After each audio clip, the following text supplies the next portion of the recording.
Cody here. It's been a while since we've seen you. I see you got a new look, the tattoo. Can you talk to us about the inspiration of that and when did you get it? Yeah, I just love artwork, tattoos. Actually, I was getting my armpit done, and it was hurting a little bit, so I was like trying to let it cop out to my tattooer. I was like, hey, let's put one on the face. So I went to the face and did it, and just to give me some time to not act like a sissy on the armpit. So we put the face tattoo on and just went with it. Full send. Fuck it. Yeah. As I said, last time we saw you was in for UFC 300. So I want to ask you, like, have you missed being back? And I guess what's been the wait, I guess, for you to get back in the cage? Oh man, this is everything to me. I've sacrificed my whole life for these opportunities, for these moments, for fight camps, for it all to be in there. Like it was a goal to always be a UFC world champion, make it to the UFC, to fight in the big stage all across the world. So being out, something that you love and would do anything for, is challenging mentally, emotionally, physically.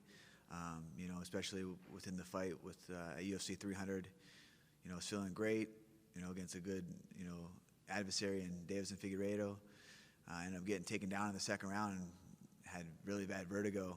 So I had to go through extensive, therapy, specialist, was in and out of the hospital, would be put in the hospital from vertigo. So that uncertainty of not knowing when, I was going to even just be a regular, back to my regular self.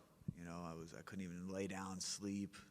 It was troubling, but I kept faith in myself, prayed to my God, had a close team, family that loved me and supported me and, was going to get me through it. And I would like to, take hats off to the UFC performance, the doctors there, the PT, everyone there. They put my health first, instead of just jumping me back in the cage to fight, as the fighters wanted to do, I wanted to do. When I was sitting in that hospital bed, I was wanting to do anything to get able to fight, weigh in a fight, but there was no way that I was making it. So they put my health first and really took care of me and got me the best help that I needed to get better, and I felt better than ever. I've had a great camp. We're here talking about the fight, but I'm just very excited to go out there and fight on Saturday for a lot of reasons, but this is the best I felt in a while. Just mental clarity, physically, emotionally, I'm just excited to go on there, and Juan Barcelos is a dog. That's why I asked for this fight, and just excited to be back. 14 months away. Yeah. Glad you're doing well, man. And I gotta ask you, like, you've had a lot of health setbacks throughout your career, which is why we've seen those periods of inactivity and whatnot. How much has that tested your drive and I guess your want in this sport? Because I think a lot of fighters or a lot of people that would go through that would probably at some point just bail out entirely on the sport. But here you are, returning and you're still at it. Yeah, I look at it like this. I was under 2 years in the UFC, became a world champion. 6 fights, blasted to the top, came out of nowhere, and that was that part of my life.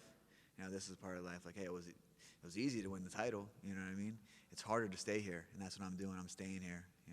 I think that's the mindset, the mentality that I bring into it. Like, hey, I'm a former world champion. It's great, love it. It was something that was amazing to accomplish, but it didn't fulfill me. So for me to be here, going through what I go through, the injuries, setbacks, losses, whatever you want to call it, to wake up every day and chase this dream, to push yourself to the limit, to set goals inside of the fight, the fight career I'm talking about. Something that wakes me up every day, it motivates me, it scares me, it fills me with just all kinds of different emotions, to go in there and fight another man that's willing to do whatever to get the win, to provide for his family, and that's what it is at the end of the day. Like, I got a family that I'm trying to provide for and, make a good life for. So fighting was my outlet, was my gift, I got to use it. So I'm blessed with the skills and just go out there and have fun out there, and that's it. So I think that what keeps me coming back and just showing up every day, no excuses, no one's going to save you, you just got to work hard. No one cares how hard you just got to do it yourself. Yeah. Did it ever get close to you hanging it up, or? Or no, you always knew you were going to return? I mean, I've wanted to hang it up even before I was a professional. You know what I mean? Like why do I do this? Why do I want to do this? But I had no other option. You know, fighting was my way out. You know, all my friends are hooked on drugs, dead, locked up. You know, not happy with life. I was like, man, if I can just tunnel in, zone in, and grind at this. You know, I had, you know, everyone told me I was, you know, I had good potential and was, you know, all this and that, but I was like, man, until you really believed it, and then, you know, I made those sacrifices, you know, moving out to Alpha Male and training with those guys and seeing how talented I was without even really having any experience in fighting besides just, you know, I started training, you know, as a martial artist. I didn't grow up in a martial art dojo, a jiu-jitsu academy. We grew up street fighting, boxing, and wrestling, you know, and going out there to the gym and seeing those talented, you know, humans train to fight and the way they live the martial arts as martial artists was inspiring to be around. And I just like, and this is where I need to be. Got there and, you know, had some luck, got, you know, really good friendships, family from that, and just kind of took off from there and knew that's what I wanted to do. But it's all the time. I mean, after I won the world title, I wanted to be done.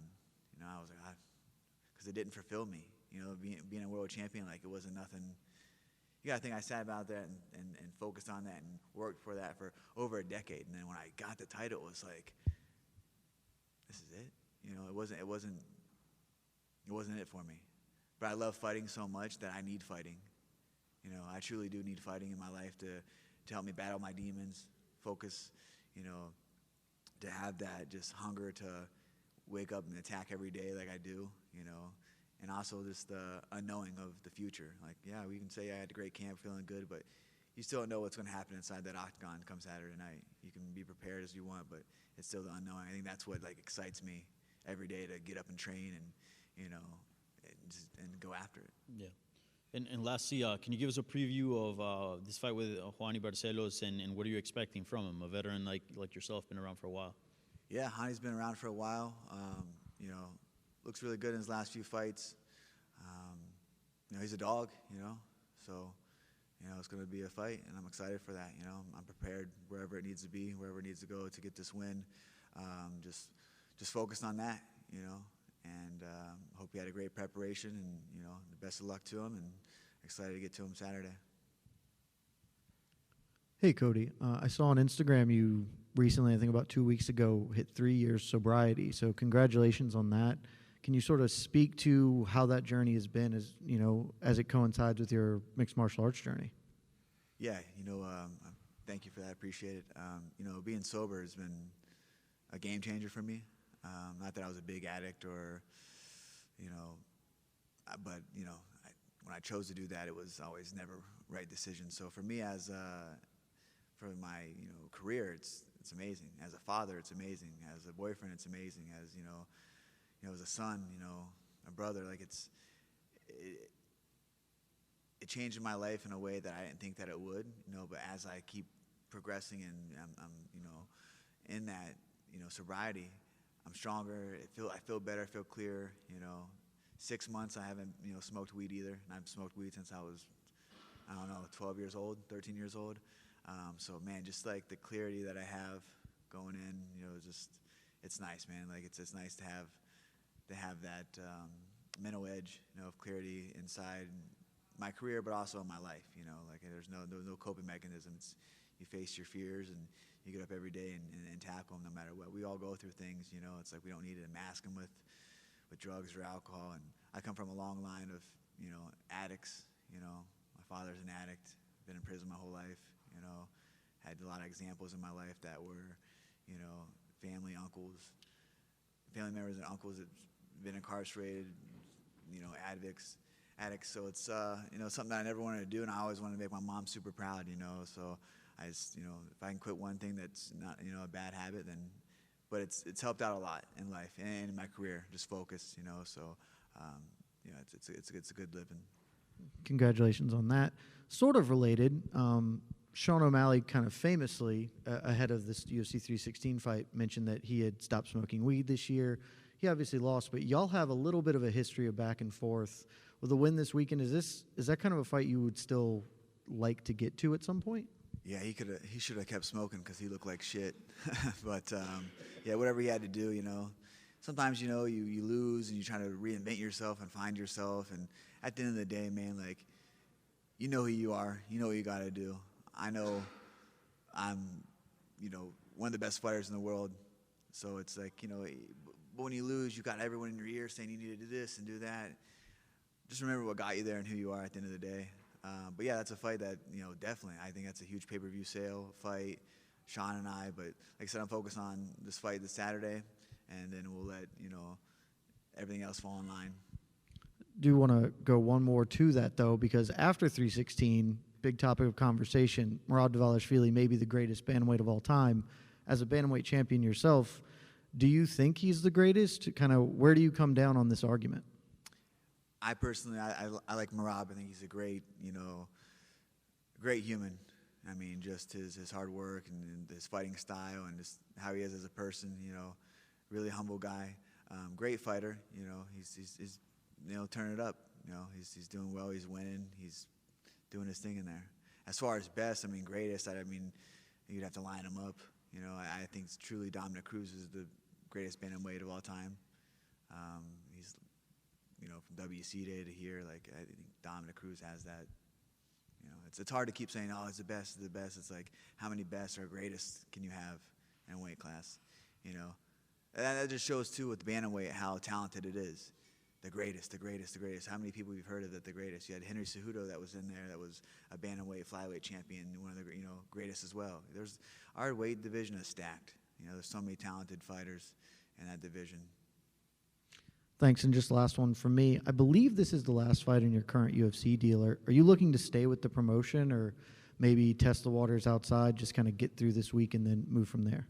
Yeah, see, I do a lot of things that I don't need to publicize or, hey, I'm doing this. I signed a new deal. Ali, my manager, got me a new Congratulations. good deal. He's always, taking care of me. So, for me, it's just another fight. I've obviously loved the UFC, want to be with the UFC. It's the best organization in the world. So I let him handle that. It's just another fight for me. Yeah, I'm grateful that, and don't take it in a negative way, but I don't need to go out and praise, new 4-fight deal. I'm here, it's great. I'm thankful to be here for another contract, but, for me, it's another fight, and I got to get the job done. Thank you. Yep. Cody, right here. You talked about the Vertigo thing. I just kind of wanted to get into that a little bit because we've seen with professional golfers who get vertigo on the golf course, they get it to the point where they'll be walking down the fairway and they have to lie down because it's so bad. That's golfing. You got to go in there and you got to deal with somebody that's punching you in the face for 15 or 25 minutes. Plus, you've got to be able to, be balanced and light on your feet on there. So when it came to the vertigo, was it to the point that you couldn't even move side to side without getting off balance or things like that? Oh, it was horrible. It was actually in the Davison fight when I got taken down. That's why I laid there. I was like, oh man, I couldn't. It just spinning so bad. Felt like I had the drunk spins, and I'm like, I got Davison, saying, come on, Cody. And I was like, bro, once I stop spinning, man, I'm getting up. We're getting after it, but they just never stopped.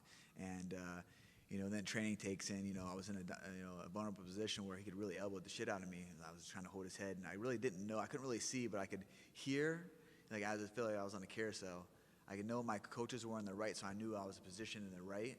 But in those transitions of the arm choke and then getting the hooks in, my body wasn't reacting. I was just so lagged. And then I was in, just after the fight, I ended up having to just tap out. It was horrible. And then go in the back, and Heather and Olivia took care of me. They gave me some stuff to help me from throwing up. Constantly threw up. I went back and watched the fight at my house, and I kept laying my head back a little bit and running in the bathroom throwing up. Finally, we went to the hospital, and I was admitted to there and just kept throwing up. And thought we had it right. Went to see Dr. Collins in UPMC in Pittsburgh. Did their vestibular therapy. Did all that again. I was like, all right, cool, feeling good. Body was feeling good. I got back in the training. It was all right. And then, fight week with Miles Jones, that Tuesday I woke up and told my girlfriend, I was like, man, I got vertigo. And I just couldn't stop throwing up. Didn't even know where I was at. She had to help me to the car, drive me there. We drove me to the UFC PI. Heather advised us to go there. Dr. Davison saw us at the hospital. Drugged me up so much that I'd wake up, throw up, passed back out, like I was just out of it. And it was like a couple months, man, I just felt not myself, had to go back to the UPMC, go through the vestibular therapy. So like I said, like that 14 months out wasn't just like I chose to be out. Like I was dying to get back. Like I loved to fight. I enjoyed to fight. Like Davison fight was good, until it wasn't. That's something that I couldn't control inside there. But this camp's been good. I'm just hoping that everything stays afloat, make the weight, and just go have fun on Saturday. And then you talked about earlier about, how there's been so many points in my life where I've been done with fighting. And like, I kind of relate to it, right? Because it's sort of that addictive personality thing where you're like, man, I want to do this. And then you get there and you're like, okay, I got here. So what other things do you have in your life to kind of keep you on track, when you get to that point with fighting, like, all right, I'm bored of this, but I know I got to do it because it's my job. Like we see the tattoos, we see the motorcycles. Yeah. So like what sort of things can you go to when you get tired of fighting and be like, man, I got to check out for a day or 25 minutes or anything like that? Yeah, definitely the motorcycles. I have a business partner, Lawrence Allen. We're starting No Love Cycles, so we're doing frame-up custom FXR builds. We actually have our first giveaway bike. Should be wrapping up in the next month, so look for that on No Love Cycles and our Instagram pages for that giveaway, how to enter it. But yeah, dude, work on the bikes is like awesome. Like Lawrence, I've known him for years, and became a real close friend of mine. Helps me out. He's a wizard with motorcycles. I mean, I can pick up a bolt that's in my garage. I'm like, dude, what's this off of? I'm like, dude, it's here. He's like, all at your bracket to your exhaust. And I'm like, oh shit, like he's on FaceTime in Tennessee. You know what I mean? I FaceTime him and I have shitty Wi-Fi in my garage. I'm like, dude, like I can't get this clutch out. Like he's like, oh, and so it's good, man. It gives me something else to think about. Like I'll be in there, and I'm like, it's one of those things like if you're taking the primary off, like you have to do it all. Like I can't, like if I can't sleep that night. If I know I got it half taken apart, I have to go down and do it. And he's the same way. He's a hard worker. He's super talented, and also, man, he's just a good dude to be around. Good energy. So we're excited for that, adventure together with No Love Cycles. So definitely the motorcycles and also riding. I love riding. Just getting on the bike and just, go and ride. And like, things that I like to do and enjoy to do can kill you. But, it's like, hey, I'm going to go ride my bike, just go have some fun. I'm going to go ride to the gym. Hope I don't crash on the way and die. And I hope I don't get, my leg broken in sparring. And like I'd ride my bike and I'm riding there. I'm like, man, I hope I don't I literally think that all the time. Like, I hope I don't break my leg kicking so I can ride my bike back, or it's gonna have to get towed. That's the shit that goes in my head when I go to the gym. I'm on the bike. I'm like, damn, but it's freeing. I like it. I pull up on the bike, and so for me, horses too. Spending time with my family. I got an amazing girlfriend, son. I mean, I'm winning at life. That's the thing. Like. The wins and losses in this, keep me afloat and keep me able to do and provide. But like at the end of the day, man, like they're my rock, they're who I go to. So life is good for me with whatever. Wherever I'm at, I know I always can count on them and have people that care about me and will pick me up when I need, carried.